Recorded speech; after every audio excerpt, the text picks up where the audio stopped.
My phone buzzed on the coffee table while I was helping Claire debug a Python script, and when I saw the notification from our family group chat, I figured it was another photo of my nephew Tyler's soccer game or my niece Emma's art project.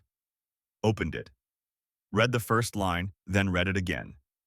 Vanessa had posted in Harrison Family with a heading that said 2025 Beach House Guidelines, followed by 3 numbered rules. Rule 1 was about booking 2 weeks in advance. Rule 2 covered cleaning before checkout. Rule 3 stopped me cold. No kids, block no access. Family homes are for families. All caps on families. Like she was making a point. Derek's like appeared immediately. Then my mom's comment, enthusiastic and supportive. Very organized, Vanessa. I stared at the screen. The beach house Vanessa was making rules for wasn't hers. It was mine. Had been for 8 months since my grandmother passed away and left it to me in her will. A decision that had clearly surprised my older brother Derek, who'd spent years positioning himself as the golden child and family man. Claire looked over. Everything okay? I handed her the phone without speaking. Watched her face change as she read it.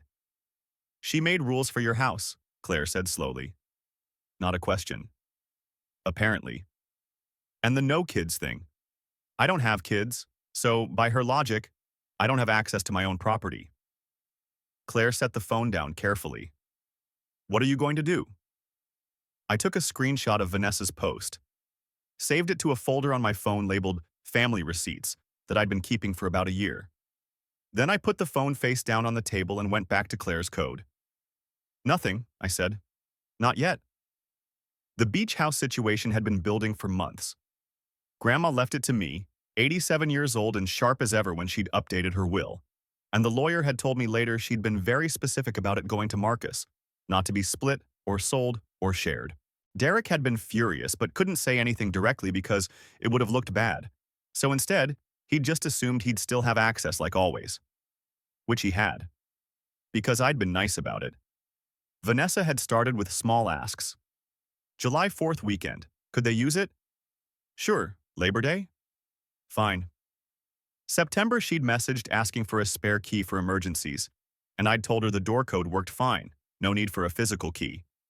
She'd pushed back, said it would be easier, and I'd held firm on that one small boundary. Now she was making rules. I'd let Derek's family use the house maybe 6 times since I inherited it. Never charged them. Never complained when they left it messy. Never said anything about Vanessa posting photos on social media like she owned the place, captions about our family beach house and making memories in our special place. $800,000 worth of coastal property in my name, and my sister-in-law had just posted guidelines for who could use it. Week went by. I didn't respond to the group chat post, didn't acknowledge it, just let it sit there while other family members liked it, and Mom commented again about how helpful it was to have everything organized. That Saturday, I drove 2 hours to the beach house with a duffel bag full of tools and a box containing a new smart lock system. Changed every lock on the property. Installed keypad entry that only I could control. Changed the Wi-Fi password. Took photos of every room to document condition. Posted nothing on social media. Told no one I'd been there. Drove home and had dinner with Claire like nothing had happened. The following Wednesday, my phone lit up with a text from Vanessa. Hey, trying to book the house for spring break but the code isn't working? 2 question marks, like it was urgent. I typed back 3 words. Change the locks. Phone rang 30 seconds later. Vanessa's name on the screen. Let it go to voicemail. She texted again. Why did you change them? My house, my locks. 3 dots appeared, disappeared, appeared again. Then, can you send me the new code? No. Marcus, we had spring break planned. You posted guidelines for my house without asking me. That showed me exactly how you see this situation, so I'm clarifying. It's my house, not available for bookings. Dots. Then nothing. 5 minutes of silence before the family group chat exploded. Vanessa's message appeared first, all caps and exclamation points. Marcus changed the locks on the beach house without telling anyone. Derek jumped in immediately. Dude, seriously, we had plans. Mom's message was gentler but confused. Marcus, honey, is everything okay? I let them stack up for a few minutes. Let the panic build. Then I typed my response carefully, made sure every word was deliberate. Check the guidelines Vanessa posted. Rule 3. No kids, no access. I don't have kids, so per your rules, I don't have access to my own house. I fixed that. No one has access now. Problem solved. The group chat went silent for about 10 seconds. Then Vanessa again. That's not what I meant. Then you should have been clearer when making rules for property you don't own. House is unavailable for bookings. Appreciate your understanding. My phone started ringing immediately. Mom's number. I answered on speaker. Marcus, what is going on? Her voice was tight with that specific anxiety that meant family drama. Vanessa made rules for my house. I didn't appreciate it, so I'm taking back control of my property. She was just trying to keep things organized. By deciding who counts as family? By making access contingent on having children? You're twisting her words. Am I? Or am I just taking them at face value? Mom made that sound she'd been making since I was a kid. Half sigh, half groan. The one that meant I was being difficult. Your father wants to talk to you. Dad's voice came on, deeper and already irritated. This is childish, Marcus. What is? Controlling access to my own property? Making a scene over a misunderstanding? There's no scene, Dad. Vanessa posted rules. I'm following them. She said family homes are for families. She excluded me from her definition of family, so I'm responding accordingly. No one excluded you. Then explain the rule. He couldn't. Just made some vague statement about not understanding and how we'd talk later when everyone calmed down. I told him I was perfectly calm and hung up. Derek texted an hour later. You're being a child over a fucking social media post. I'm being clear. You wanted rules. I'm following them. You know what she meant. Do I? Because what I saw was someone making declarations about property that isn't hers, and someone who apparently doesn't think I count as real family because I don't have kids. That's not what she said. Word for word, Derek. Screenshot if you need to check. He didn't respond after that. 2 days of quiet. Then my phone buzzed with a notification that made my jaw clench. Someone had added me to a group chat. For about 4 seconds I could see the name, Real Harrison Family. Then I watched myself get removed, but not before I saw 3 messages. Vanessa. Marcus thinks he's better than us because he makes 6 figures and doesn't have kids. Derek. He's punishing us for actually having a family and responsibilities. Mom. I don't know what we did wrong raising him. I took screenshots of all 3 before the chat disappeared. Saved them to the same folder as Vanessa's beach house rules. Didn't text anyone, didn't call, didn't confront them about it. Just saved the evidence and went about my day. Claire found me that evening sitting on the couch staring at my phone. You okay? They created a group chat called Real Harrison Family without me in it. She sat down beside me. Marcus? I'm fine, really. It just confirms what I already knew. Which is? That I'm not part of their family, at least not the family they want. Showed her the screenshots. She read them in silence, then set my phone down and took my hand. What are you going to do? Nothing. Let them talk. I've got proof now of how they really see me. 2 weeks passed. Work, gym, dinners with Claire, normal life. The family group chat stayed quiet except for photos of Tyler's basketball game and Emma's school play. No one mentioned the beach house. No one mentioned the other group chat. Then Derek called on a Tuesday evening. First time we'd spoken since the lock incident. Hey. His voice sounded strained. What's up? I need a favor. Here we go. What kind of favor? Financial. Had some storm damage to the roof last week. Insurance deductible is destroying me. Need to borrow $12,000 to cover repairs. I let the silence sit for a moment. $12,000, 6% interest, formal contract. Marcus, come on, we're brothers. Which is why I'm offering to lend instead of saying no. $12,000, 6%, payback schedule in writing. Take it or leave it. More silence on his end. I could almost hear him grinding his teeth. Fine, send me the contract. I sent it that night. Standard loan agreement, payment schedule, interest calculations, late fee clause. Everything legal and binding. He signed it without commenting, and I transferred the money the next day. Vanessa sent me a text that night. Really? A contract with your own brother? I didn't respond. Life continued. Work promoted me to senior engineer with a raise. Claire and I talked about moving in together. I used the beach house twice in November, posted photos both times, tagged the location, got likes from college friends and coworkers. Zero comments from family. December arrived cold and gray. News started running stories about a hurricane system forming in the Atlantic. Unusual for the season but not unprecedented. Meteorologists tracking it, predicting northward path, possibly hitting the eastern seaboard. Derek and Vanessa lived in a coastal suburb. Nice neighborhood, good schools, but in a flood zone. I knew because I'd mentioned it when they bought the house 3 years ago, and Derek had waved me off saying insurance covered it, and they got a good price. The hurricane was still a week out, forecasts changing daily, but already the pattern was forming. The one where Derek assumed everything would be fine and refused to prepare until it was too late. Vanessa had wanted family rules. Clear boundaries about who belonged and who didn't. She'd wanted organization and structure and defined roles. I'd given her exactly that. My family, my rules, my property, and she wasn't family. She'd made that perfectly clear. 3 weeks after the lock incident, the news started showing satellite images of a hurricane system that had meteorologists genuinely worried. Category 3, tracking north along the coast, projected landfall somewhere between Delaware and Massachusetts. Derek's suburb sat right in the predicted impact zone. Mandatory evacuation orders went out on a Friday. I saw it on the Weather Channel at work, checked my phone, pulled up the evacuation map. Derek's zip code highlighted in red. Mandatory meant not optional, meant get out now, meant this was serious. I texted him during my lunch break. Evacuation order is mandatory, get out. Response came back 20 minutes later.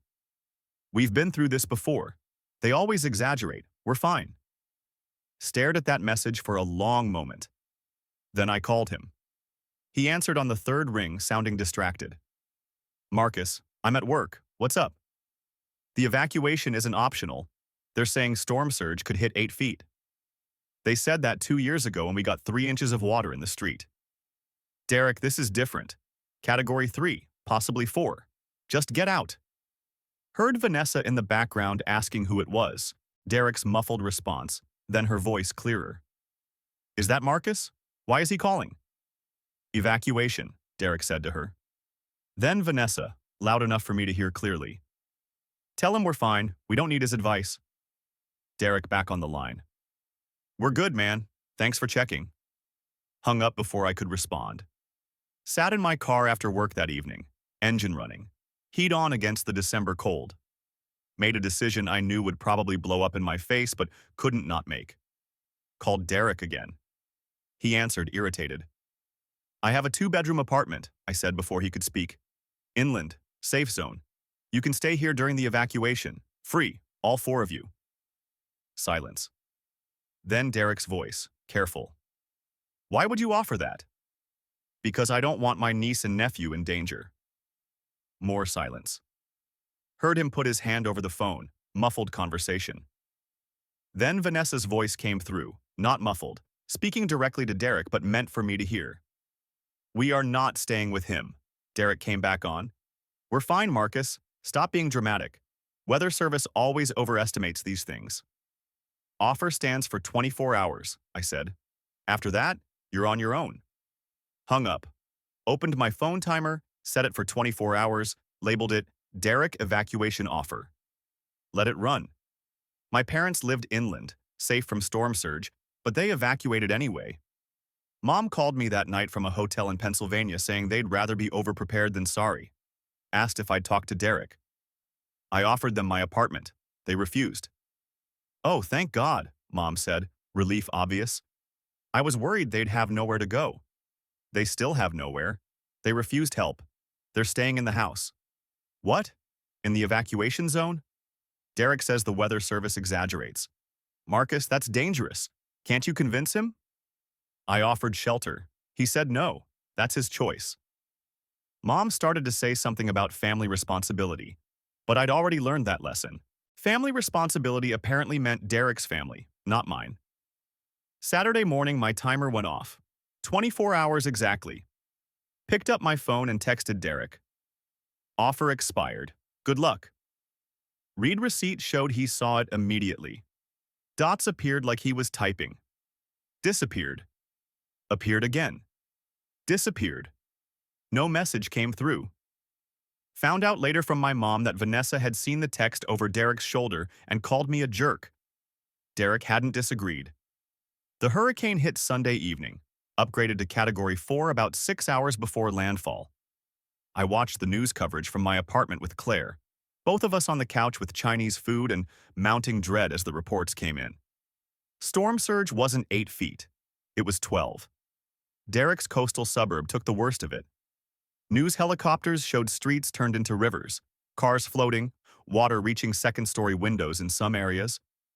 The footage was apocalyptic. My phone stayed silent.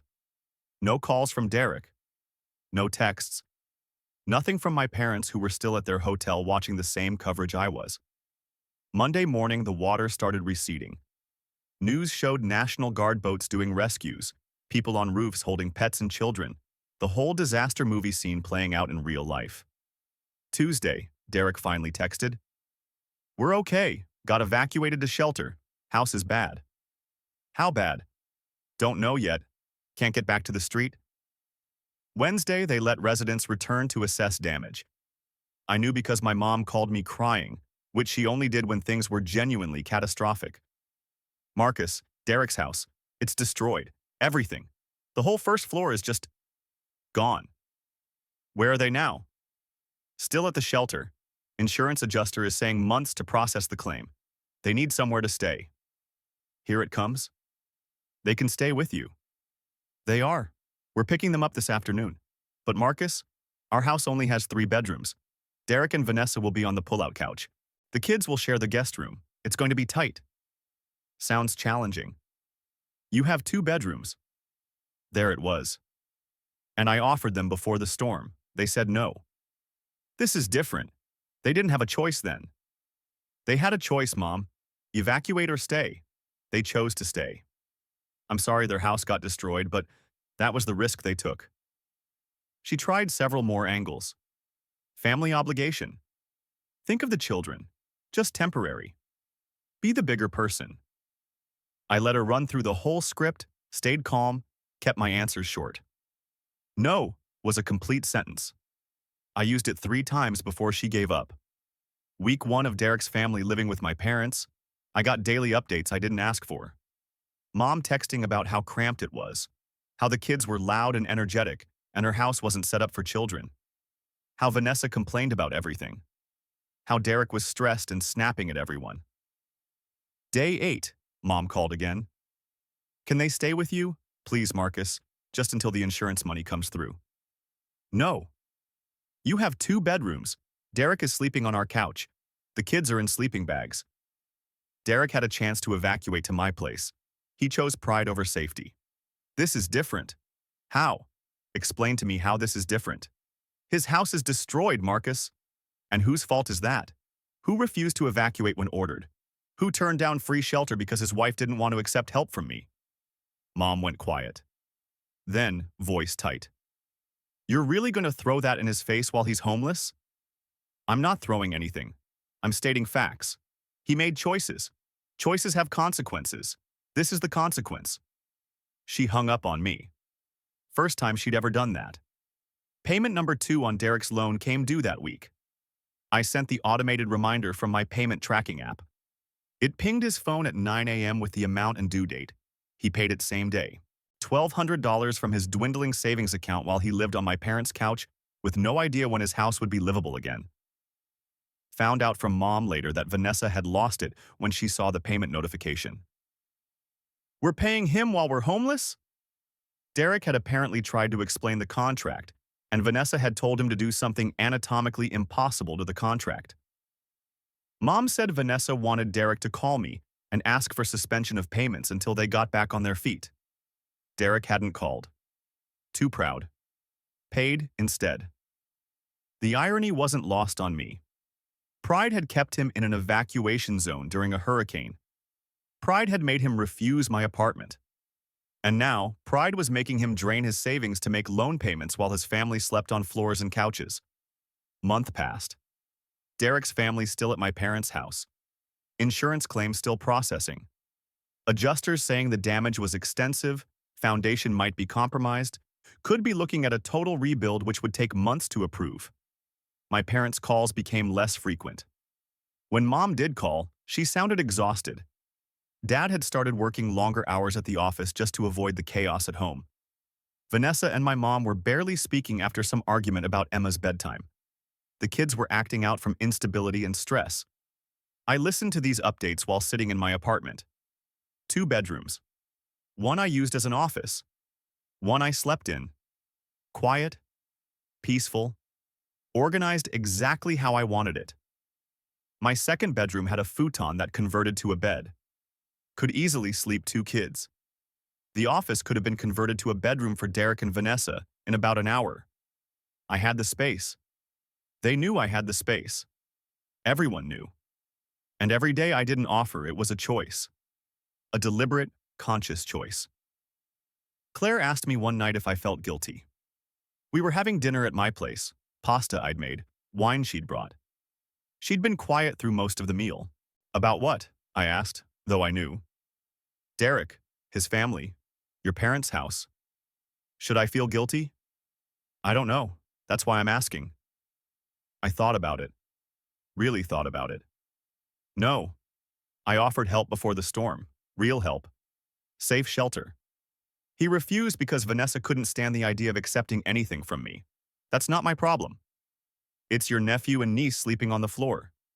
Because their parents made bad choices. I'm not responsible for protecting them from consequences. Claire nodded slowly. Okay. You think I'm wrong? I think you're consistent. Vanessa made rules for your house. You made rules for your help. She didn't like yours any more than you liked hers. Exactly. 6 weeks post-flood, my parents called a family meeting. I knew before I answered what it would be about. Dad's voice was strained. We need to talk about the living situation. Derek's situation, you mean? They can't stay here indefinitely. The house is too small. Everyone's miserable. So tell them to find an apartment. With what money, Marcus? The insurance hasn't paid out yet. Derek's savings are gone. First, last security deposit. He doesn't have it. That's unfortunate. You could help. I already offered to help, before the storm. The offer was declined. That was then. This is now. And the answer is still no. Dad's voice rose. He's your brother. Is he? Because the last group chat I saw him in was called Real Harrison Family, and I wasn't included. Silence on the line. You're really going to hold that against him while his family is homeless? I'm going to enforce the boundaries he established. He decided I wasn't real family. Fine. I'm treating him accordingly. Mom got on the line. Please, Marcus, I'm begging you.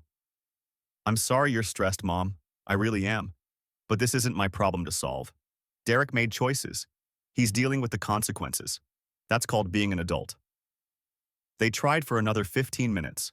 Guilt trips, obligation speeches, appeals to family unity. Nothing worked because I'd already made my decision weeks ago. When I hung up, I looked at my second bedroom. Empty. Quiet. Mine. They were drowning 30 minutes away in a 3-bedroom house with 6 people and not enough space or privacy or patience. I had a life raft, a big one, plenty of room. I just wasn't throwing it. Vanessa had said family homes are for families. She'd created that rule, posted it publicly, defined who counted as family and who didn't. I was teaching her what happens when you're not family. You don't get the beach house. You don't get the apartment. You don't get help. She'd wanted rules. She got them. 6 weeks into the chaos, my parents called with voices that sounded like they'd aged 10 years. Dad did most of the talking while Mom cried quietly in the background. We can't do this anymore, he said. No preamble, no small talk. Can't do what? 4 extra people in our house. We're supposed to be retired. This is too much. So tell Derek to find somewhere else. He doesn't have anywhere else, Marcus. That's the whole problem. He made his choice 6 weeks ago when he ignored the evacuation order. Mom's voice broke through, sharp with desperation. He didn't choose a hurricane. He chose not to evacuate. He chose to turn down my offer of shelter. These are the consequences of those choices. Dad started to argue, but I'd already heard it all before. Hung up while he was mid-sentence. 2 days later, my phone rang with Derek's number. First time he'd called me directly since before the flood. I almost didn't answer. Let it ring 3 times before picking up. Yeah. His voice sounded rough. Tired. Can we talk? We're talking. Silence for a moment. Then, barely above a whisper. Can my family stay with you? Just temporarily. Until the insurance comes through? No. Marcus, please, just until... You had that chance. Before the storm. You said no. That was different. We didn't know. You knew exactly what the risks were. Mandatory evacuation means mandatory. You chose to ignore it. That's on you. Hung up. He didn't call back. 3 days passed. Thursday evening, 8 p.m., my phone rang with Vanessa's number. Stared at it for 3 rings. Almost let it go to voicemail. Something made me answer. Marcus. Her voice was shaking. Not angry shaking. Desperate shaking. The kind that comes from someone who's hit bottom and is still falling. I didn't respond. Just waited. Marcus, please. I need to talk to you. More silence from my end. The kids are miserable. Your parents can't handle this. We've been there almost 2 months. We just need a few months at your place just until we can get back into our house. Why are you calling me, Vanessa? She stopped mid-sentence. What? Why are you calling me specifically? Because you have space. Because we're family. Because we need help. What were the beach house rules you posted? Confusion in her voice. What? In the family group chat, January, you posted beach house guidelines. What were they? I don't... Marcus, that's not relevant right now. Rule 3. Repeat it for me. Silence. Long enough I could hear her breathing change. Vanessa. Rule 3. Her voice came out quiet. Defeated. No kids equals no access. Why did you make that rule? I thought it was about families with children having priority, about keeping the house for real families who needed it for, so I wasn't family. That's not what I meant. Then what did you mean? Use your words, Vanessa. You're calling me asking for help. Explain to me why I should help someone who publicly declared I wasn't family. She started crying, actual sobs coming through the phone. I was wrong, okay? I'm sorry. I didn't think about how it sounded. I was just trying to organize.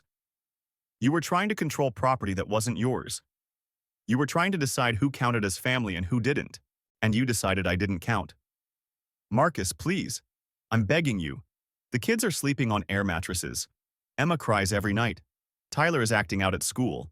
We're all miserable. Just a few months. Vanessa, I said, calm and cold and clear. You said family homes are for families. Silence. You're not family. The sob that came through the phone was raw, broken. She tried to say something, choked on it. Then the line went silent. She'd hung up.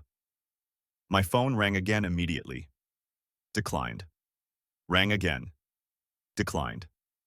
3 more times in the next 2 minutes. I declined all of them. Set the phone on the table and went back to the dinner Claire had made. She'd heard the whole conversation from the kitchen, stood in the doorway now watching me. That was brutal, she said quietly. It was necessary. Found out later from Mom that Vanessa had run to Derek crying, told him what I'd said. Derek had lost it completely. My phone lit up with texts I read but didn't respond to.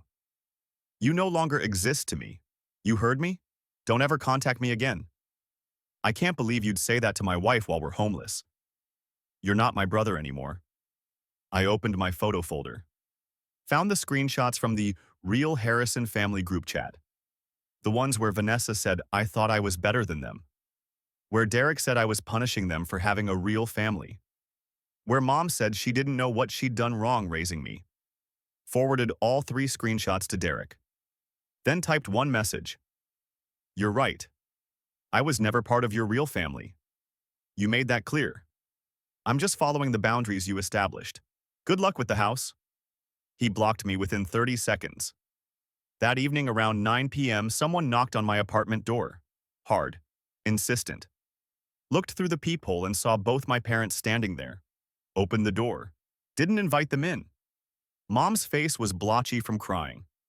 Dad looked like he wanted to hit something. How can you be so cruel? Mom asked before I could speak.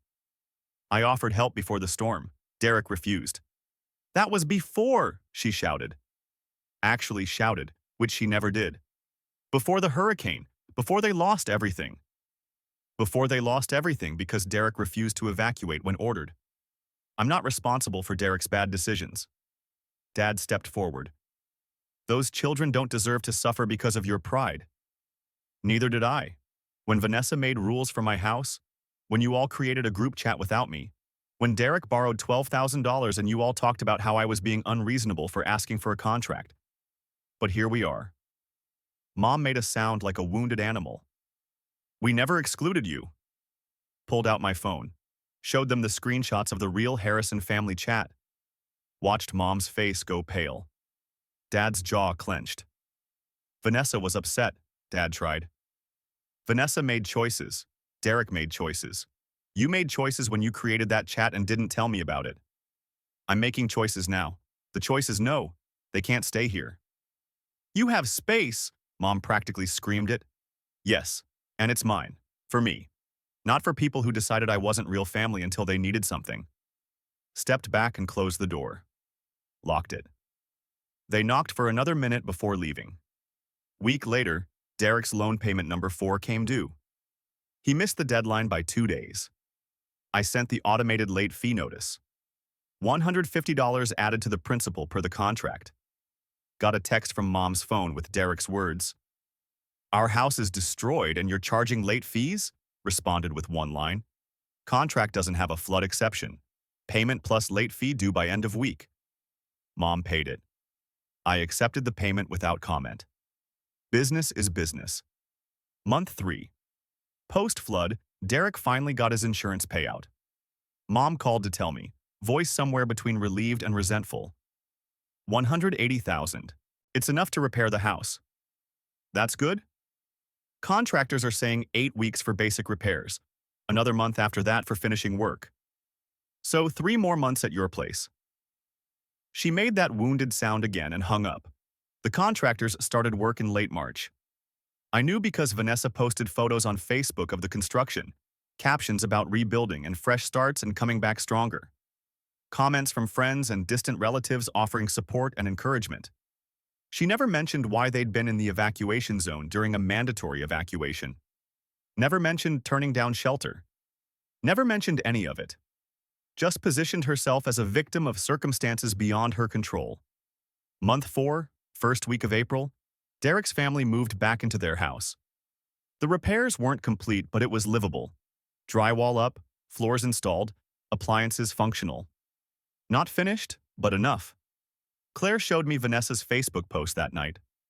Long caption about finally being home, about surviving the storm and the aftermath, about being grateful for the people who supported them through the hardest time of their lives. Last line made my jaw clench. Survived the storm and the heartless family members who abandoned us when we needed them most. Claire looked at me. You going to respond? No. You're just going to let her say that? She can say whatever she wants. Anyone who matters knows the truth. Blocked Vanessa on Facebook. Blocked Derek while I was at it. Blocked both their phone numbers. They were out of my parents' house. Out of immediate danger. Back to their lives. And out of mine. Vanessa had called me heartless. The woman who'd made rules for property that wasn't hers. Who'd excluded me from her definition of family. Who'd refused my shelter offer before the storm out of pride and spite. Who'd only called me when she had no other options. She'd wanted family homes for families. I'd given her exactly what she asked for. She just hadn't expected to be on the wrong side of that equation. Family homes are for families. And she wasn't family. She'd made that rule. I'd just enforced it. 6 months later, life looked different. Claire and I got engaged in October. Small proposal at the beach house with just the two of us in the sunset. Work promoted me to lead engineer with a salary bump that put me solidly into six figures. Used the beach house almost every weekend, posted photos occasionally, lived my life. Zero contact with my family.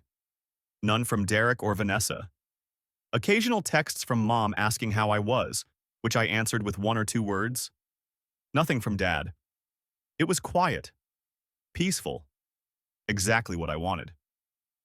Derek wasn't doing as well. Found out through mom during one of her brief check-in calls that he'd been laid off in September.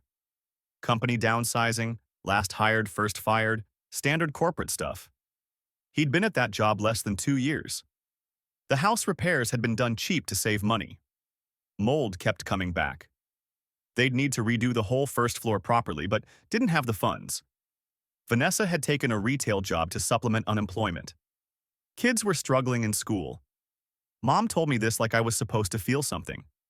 Do something. I didn't. November, week before Thanksgiving, my cousin Jennifer sent me a screenshot. Vanessa's Facebook post, long and emotional and very public. The post talked about family betrayal, about how some people value money over relationships, about how greed wins and good people suffer, how she'd learned the hard way that blood doesn't mean loyalty. Never mentioned the beach house rules. Never mentioned refusing my evacuation offer. Never mentioned any of the actual facts. Just positioned herself as a victim of a heartless family member who could have helped but chose not to. The comments were full of support. Friends saying they were so sorry. Distant relatives offering prayers and encouragement. Aunt Marie calling unnamed family members disgraceful. Jennifer's message was direct. Is this about you? Yeah? Is it true? Half of it. She left out the parts where she made rules for my house and refused shelter before the hurricane. That's what I thought. You should respond. Sat with that for 2 days. Claire asked what I was going to do. Tell the truth. Spent an hour putting together the post. Screenshots of everything. Vanessa's original beach house rules with the no kids, no access line highlighted. The real Harrison family group chat messages. My text offering Derek shelter before the storm with his "we're fine" response. The conversation with Vanessa, where I told her she wasn't family. Arranged them in chronological order. Added a caption that laid out the timeline. Full context matters.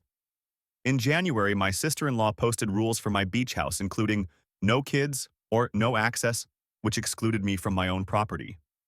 In August, I offered my brother and his family free shelter during mandatory hurricane evacuation. They refused.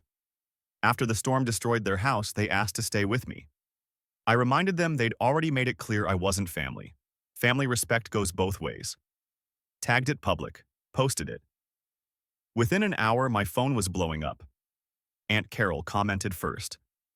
I had no idea Vanessa made rules for your house. That's completely inappropriate. Cousin Rob. Wait, you offered them shelter before the storm and they said no? Then asked to stay after? That's wild. Uncle Jim, my grandmother's brother. Your grandmother left that house to Marcus for a reason. She knew exactly what she was doing. Jennifer. This is the context I was missing. Thanks for clearing it up. The comments kept coming. Extended family, college friends, co-workers, people I hadn't talked to in years. Most of them supporting me, some asking questions, a few defending Vanessa but getting shut down by others who could see the screenshots. The narrative was flipping in real time. My phone rang. Dad's number. Answered it. Delete those posts. Now. No. Marcus, I am not asking. I'm telling you. Delete them now. No. You're destroying this family. I'm showing the family what actually happened. If the truth destroys it, it was already broken. Mom's voice in the background. Then she got on the line. Please, Marcus. This is humiliating for Derek and Vanessa. They humiliated themselves when they lied about what happened. You need to choose, Mom said, voice shaking. Us or this grudge? It's not a grudge, Mom. It's boundaries. And I choose me, like you've chosen Derek my whole life. Silence. Then Dad again. If you don't delete those posts, you're not welcome at family events. Christmas, Thanksgiving, any of it. Okay? Okay, that's all you have to say? Yeah. Okay, I'm not welcome. Got it? Anything else? He hung up. Mom tried calling back 3 times. I didn't answer. Claire found me sitting on the couch staring at nothing. You okay? They uninvited me from family events. How do you feel? Relieved, honestly. No more pretending, no more obligation, just done. She sat next to me. No regrets? Not yet. Year passed. Claire and I spent Christmas at the beach house, just the 2 of us. Cooked dinner together, watched movies, walked on the beach on Christmas morning. It was the best Christmas I'd had in years. My phone rang while we were making breakfast. Mom's name on the screen. Claire glanced over. You gonna answer? Declined the call. Set the phone face down. They taught me about family priorities, I said. I learned the lesson, just not the one they intended. Later that day, we were sitting on the deck watching the sunset, Claire leaning against me, everything quiet except the waves. Any regrets? She asked. Thought about it. Really thought about it. Just one. What? That I didn't set boundaries sooner. Could have saved myself years of feeling like I wasn't enough. You think they'll ever apologize? Maybe, when they need something again. That's usually how it works. And if they do? Depends on what they're apologizing for. If it's because they're actually sorry, we can talk. If it's because they want something, the answer's already no. She nodded. We watched the sun sink lower, sky turning orange and pink and purple. Family homes are for families, I said quietly. They made that rule. I just followed it. Claire squeezed my hand. Your family now is me, and whatever we build together. Yeah, exactly. The sun touched the horizon and I thought about Vanessa's rules, about Derek's pride, about my parents choosing his needs over mine for 32 years, about that group chat called Real Harrison Family that I was never supposed to see. Vanessa had wanted rules. Clear boundaries about who belonged and who didn't. Derek had wanted priority. His needs first, his family first, his crisis first. Parents had wanted peace. Everyone getting along, no conflict, pretending everything was fine. I'd wanted respect. Simple acknowledgement that I mattered as much as Derek did. That my property was mine. That my boundaries deserved consideration. Turns out you can't negotiate for respect. Either someone gives it or they don't. So I'd stopped negotiating. Started enforcing. Family homes are for families. They'd just never specified which family they meant. Vanessa had meant hers. Derek and the kids and the people who fit her definition of what family should look like. I meant mine. Claire and me and the life we were building. The boundaries we respected. The choices we made together. The sun disappeared below the horizon and the sky stayed light for a while. That in-between time where day hasn't quite decided to become night. My phone was silent. No calls from Mom, no texts from Derek. No family drama requiring my attention or sacrifice or compliance. Just quiet. And Claire. And a beach house my grandmother had left specifically to me because she'd seen something in our family dynamic that I'd taken too long to recognize. Some people aren't worth keeping. Some families aren't worth the cost of admission. Some rules need to be turned around and used against the people who made them. Vanessa had written the playbook. I'd just read it more carefully than she'd expected. Family homes are for families. She'd made that rule. I'd just followed it. And my family was right here. Not 30 miles away sleeping on my parents' couch. Not in some group chat I wasn't invited to. Right here. Mine.